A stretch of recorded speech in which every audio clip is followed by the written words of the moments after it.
that. Yes.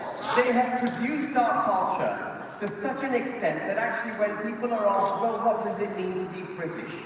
We're reduced to ridiculous platitudes such as, well, being nice, being tolerant. Well, it's a hell of a lot more muscular than that.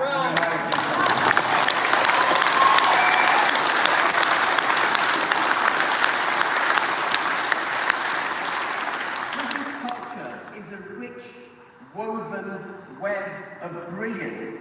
And I've highlighted a few points on the screen, as you can see. Morality, customs, behaviors, laws, art, music, architecture, a shared history, shared values, language. Why do they wish to denounce our national heroes? Because they want to cut our connection with our history, our common history. Why do they wish to decolonize the English language? Because if they can control language, they can denounce our culture. Yes. Why do they make laws like like bringing into the body of British law the European Convention of Human Rights, the Human Rights Act? Because they want to set aside what it means to be a British citizen. This is the effect of 30 years of government policy. Well, it has to stop now. Yes. We know what British culture is. So I'm pointing at the screen down there because I can see what you can see up there down there. And all of you will recognize what those words mean, and they play into each other. Morality manifests itself in our art. Our history manifests itself in art, in music, our architecture, our great forefathers who built wonderful buildings and statues, who now we're told are racist and they need to come down. That is just a lie. It is an attack on our culture. Culture is the foundational building block. It is the glue that allows us to identify who we are.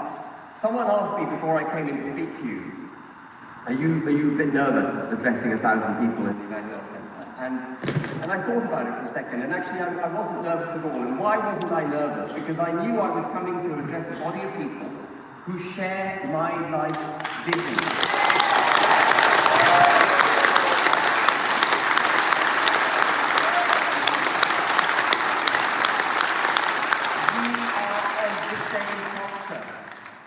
You are our family, and I am your family.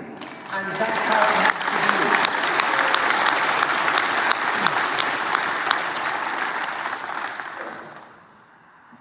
be. There's something that I do want to just focus on a little bit. We tend to think of culture separately from law. And law has been used to defeat British culture. I touched on the Human Rights Act.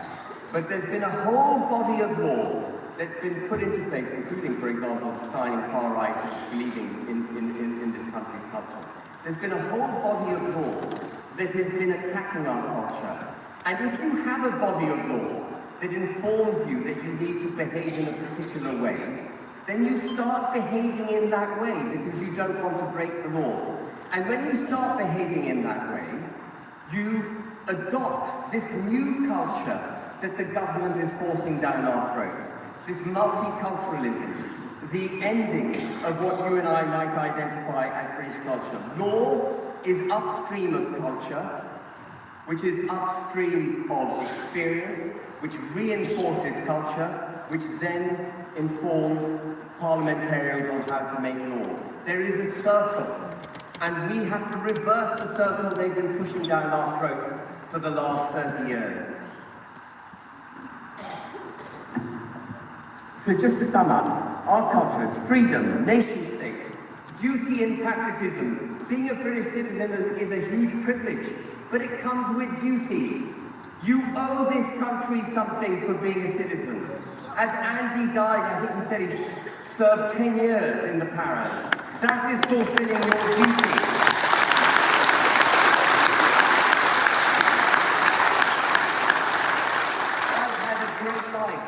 I'm trying to fulfill my duty now by giving back to the British people.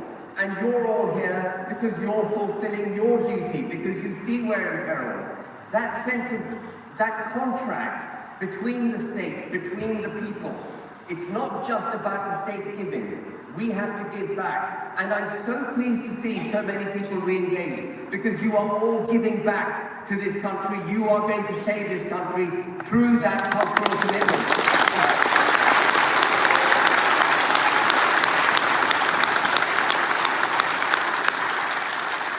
Talk about aspiration and merit as well.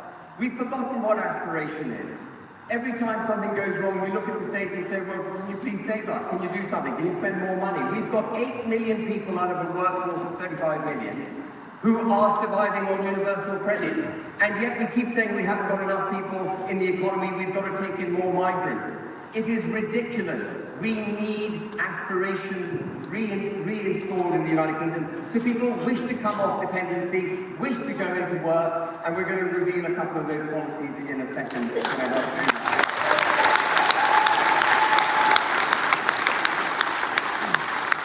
I said, law comes upstream of culture, and there are some fundamental legal changes that we would do on the first day in government. The first thing we would do, and it's kind of ironic, really, that we would be doing this, because it was us that set up the European Convention of Human Rights. I can't remember again which brilliant speaker earlier said that some European countries are grateful for us having saved them from the grip of Nazi tyranny.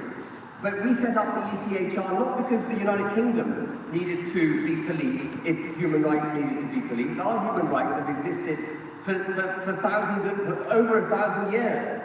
It was the Europeans who needed the European Convention of Human Rights because they just can't help tearing themselves apart.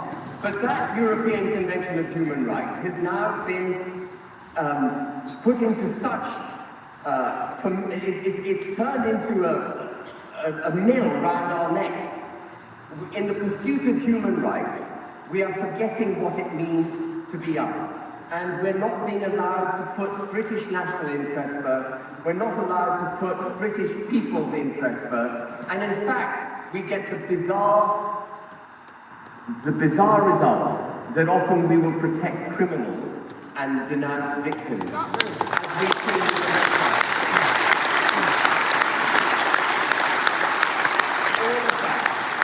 of that comes from the European Convention of Human Rights as put into the body of British law through the Human Rights Act.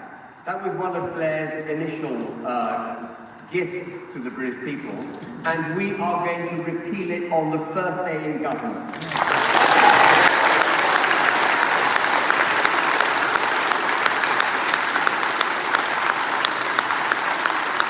We are going to abolish the Equality Act. There's nothing about equality in the Equality Act.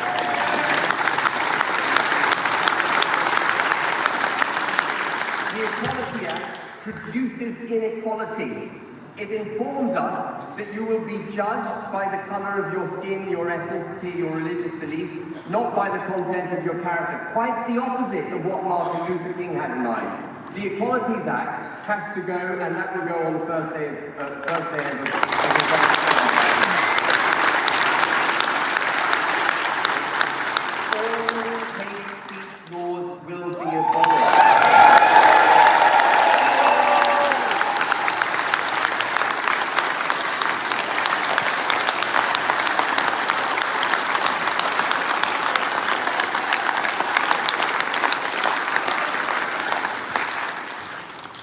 And now the last one, and you might think, why the hell is Ben going back to the withdrawal agreement that got us out of the European Union? Well, the withdrawal agreement is a bastardization of the United Kingdom. It did not give effect to our leaving the EU. What it did was rearrange the United Kingdom's relationship with the EU. In many ways, it made it worse. And I think all of you know that if we are still embedded, infected with the global order, we will never be able to put this country first. And there's something particularly bad about the withdrawal agreement, and many of you, all of you perhaps, have heard me speak about it before, which is the Northern Ireland Protocol. We have become... A lot of people think Northern Irish politics is a minority sport. It isn't. When a country puts a flipping border down the middle of itself and heaves off over 1 million citizens to a foreign power, subject to foreign laws adjudicated by a foreign court, you know that country has lost its way. The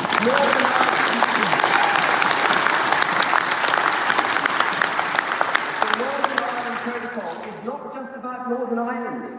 It is about us rediscovering who the hell we are. Are we going to stand by our British brethren, or are we going to throw them under a bus? I know what I'm going to do. And we are going to get rid of them.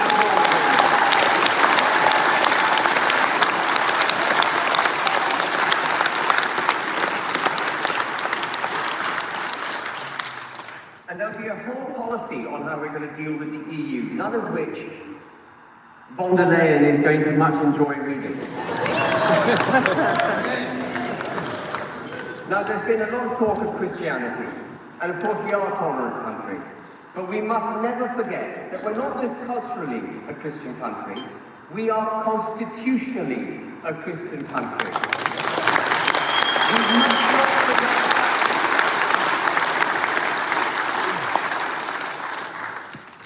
How is it that it has come to be that people talk about the United Kingdom as if it's a multi-faith country? Sure, you can have different faiths. You can be an atheist. You don't have to believe in Christianity. But if you live in this country, you must recognize that this is a Christian country.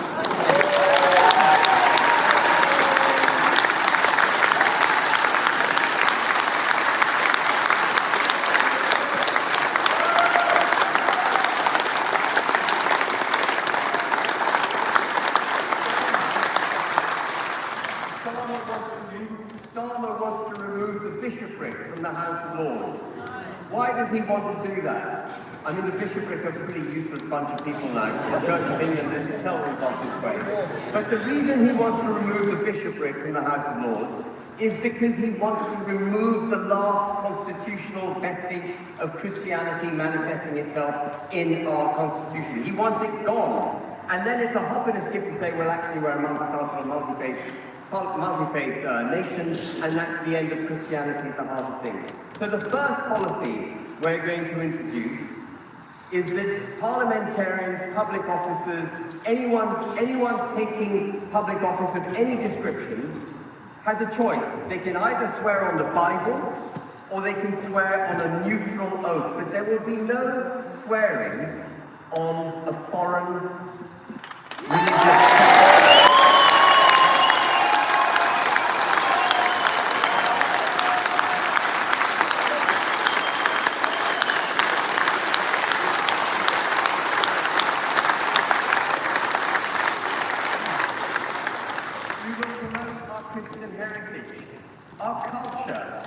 go back to the slide where I laid out what culture means. Christianity infuses every part of that. Our art, our buildings, our statues, what we fought for. If you go into a church in this country, you all know this. You go into a church in a foreign country and what you see are trappings of Christianity. You walk into a church in this country and you see the trappings, obviously, of Christianity, but you see also, alongside them, the heritage of this country played out through remembering those who died in the various villages where these churches are. Those who died in the great wars protecting this country, protecting our Christian heritage. Our church and our heritage and our great military past, which is very, very important to this country, they all go hand in hand. And we will reinforce that Christian heritage.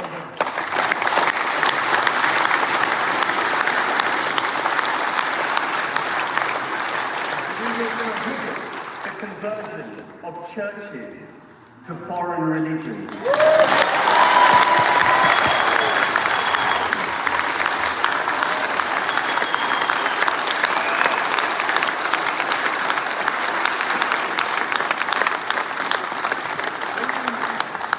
When you see a church being converted to another religion, that religion is basically saying, we've beaten you. We've taken your building. That is going to stop.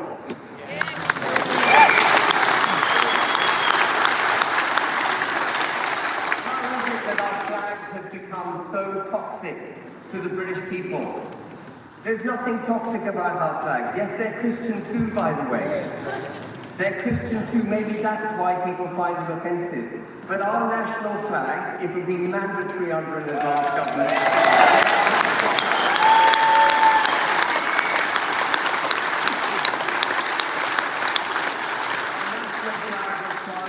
Every building that is of public ownership.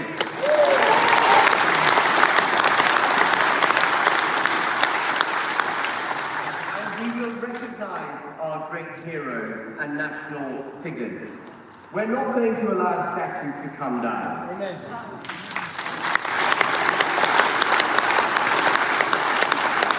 If you let your statues come down, you forget who you are. And I did a debate recently at the Oxford Union in which I talked about Cecil Rhodes and glowing terms. You can imagine the kind of response that got. But the Rhodes Scholarship was bequeathed by Rhodes, saying that it should be blind to ethnicity and religious beliefs. Did you know that, folks? He was not a racist. He was a good man. And we are allowing our national heroes to be denounced. That has to stop too.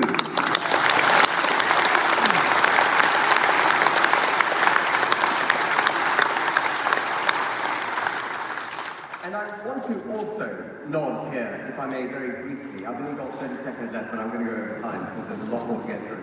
I'm going to nod very briefly to the people Paul Thorpe remembered in his little speech. For every national hero we have, Wellington, Winston Churchill, Nelson, the Duke of Marlborough, behind them stood hundreds and thousands and millions of working class people.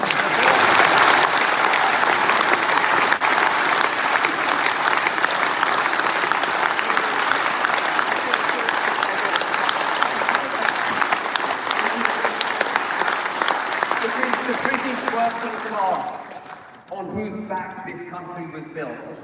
And we forget them at our peril. When Nelson said, England expects every man shall do his duty, people, the working class who manned those ships weren't petrified as I perhaps might have been. They cheered.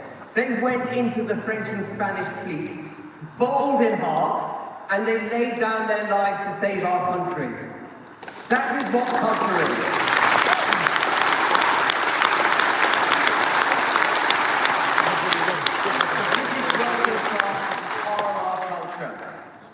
We will fund councils to promote quaint old things like Christmas and Easter.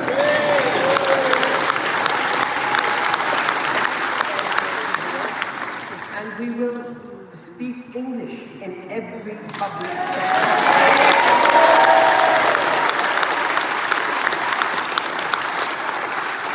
And of course, you have to do away with this decolonisation of the UK. Again, that's an attack on our heritage. It's an attack on our culture. It's an attack on who we are. We will recolonise the Caribbean.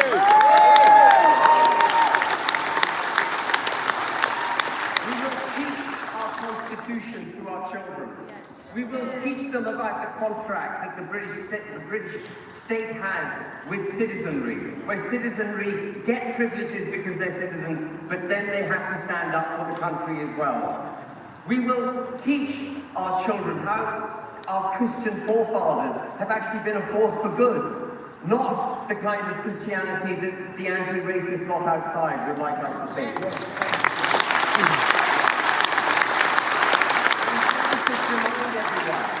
That our national anthem is actually a hymn. It's a hymn, and we will sing it proudly in every state sector school and all our universities. It will be celebrated.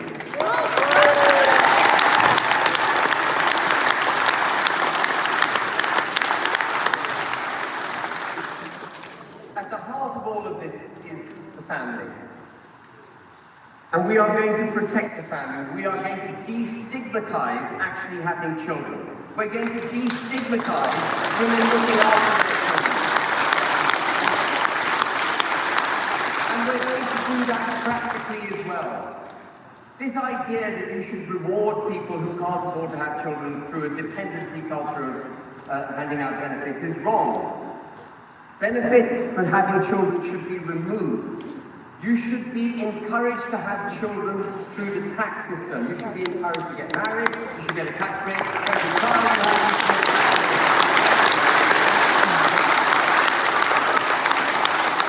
You should be encouraged to stay at home and look after your children by getting a tax break. Get the tentacles of the state out of my family.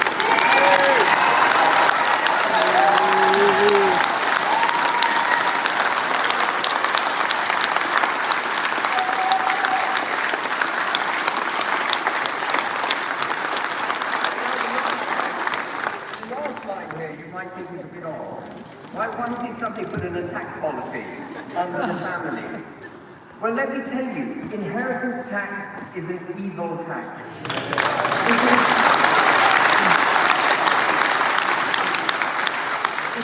It raises not much for the exchequer, but it's a fantastic tool for the far left because it forces families to sell their homes, break their connection with the country, sell their businesses, break their connection with the economy of the country, sell their farms, break the connection with making food domestically in this country.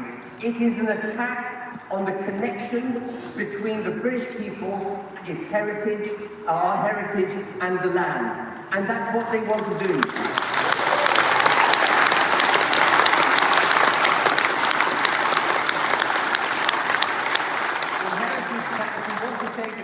Inheritance tax has to go. We have to reintroduce, I touched on this briefly before, we have to reintroduce aspiration. You have to know that when you work, you will be rewarded for it.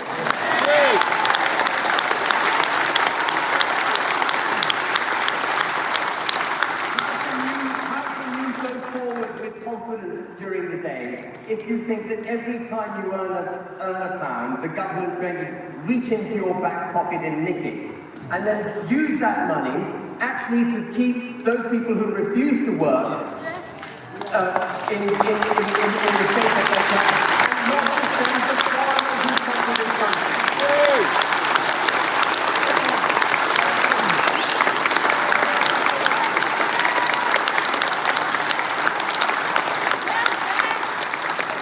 And we've got to be grown up.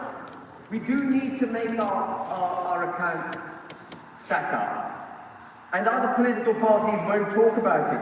But we must cut back welfare.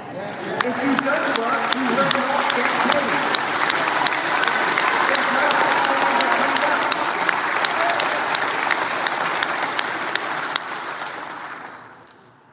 We're going to pursue British farming. I'm going to have to rush a bit, folks. We're going to pursue British farming. We're going to protect the countryside from new build housing. It's not necessary.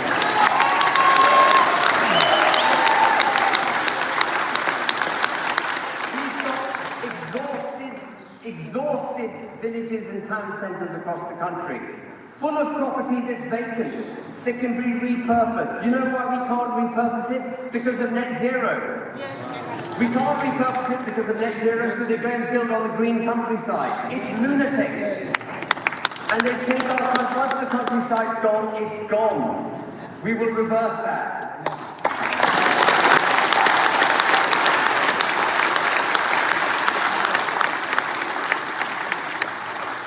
And we will prohibit the removal of farms from the fabric of British culture.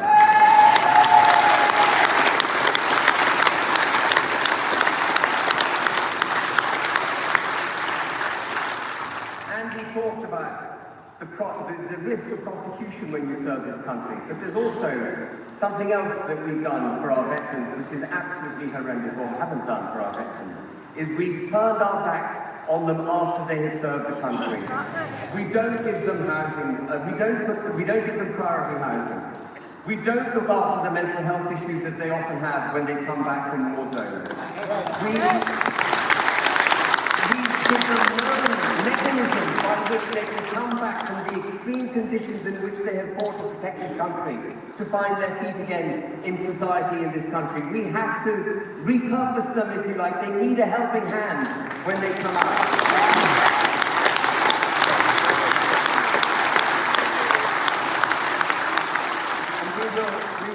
obviously get rid of any, I mean, I love the way Andy said it, you know, if we're going to put an officer or a member of the military on charge, well, then it has to go all the way up to women cabinet ministers. That could be that's a good one. I think that would be one of the constitution.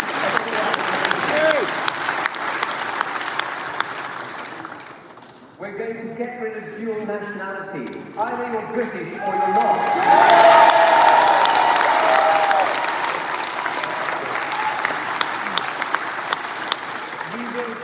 Multiculturalism as an extreme far left form of ideology which we will denounce.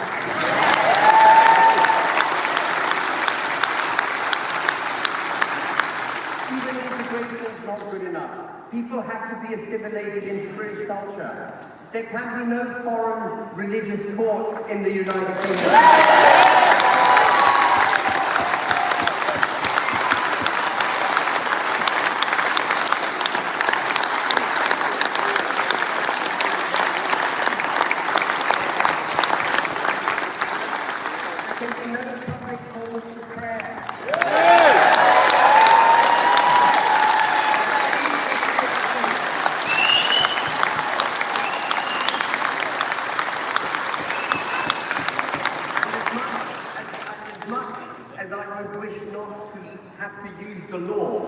To bring our culture back into balance. Things are so out of balance that I'm afraid we have no option now but to ban the burqa.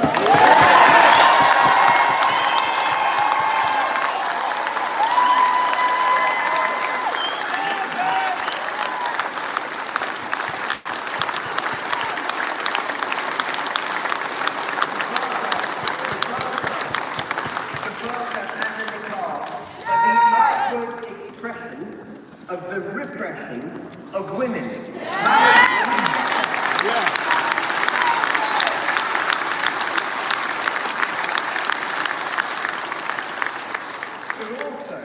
It also is an overt rejection of British culture. When you see a woman wearing the burqa and niqab, she is looking down on British culture. Yes. She is rejecting us. How can you be in our country, claim to be British and reject Britain?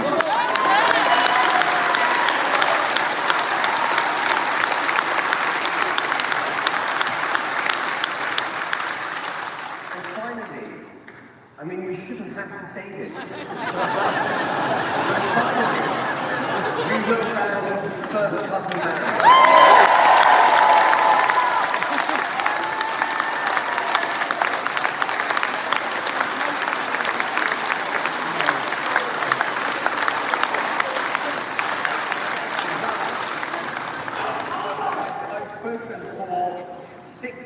Beyond what I was allocated.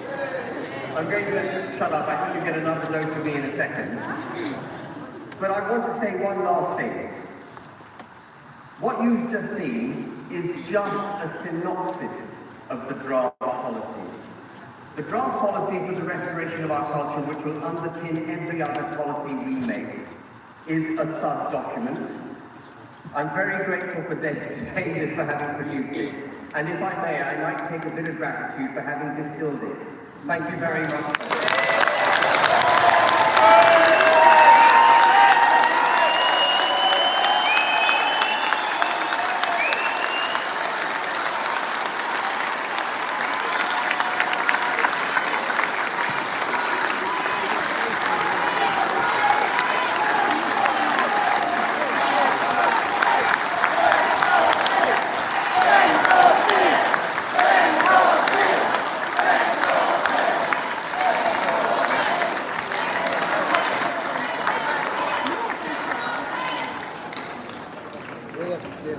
Ladies and gentlemen, we're going to have a quick break, let them get refreshed, ready for the round two. Thank you.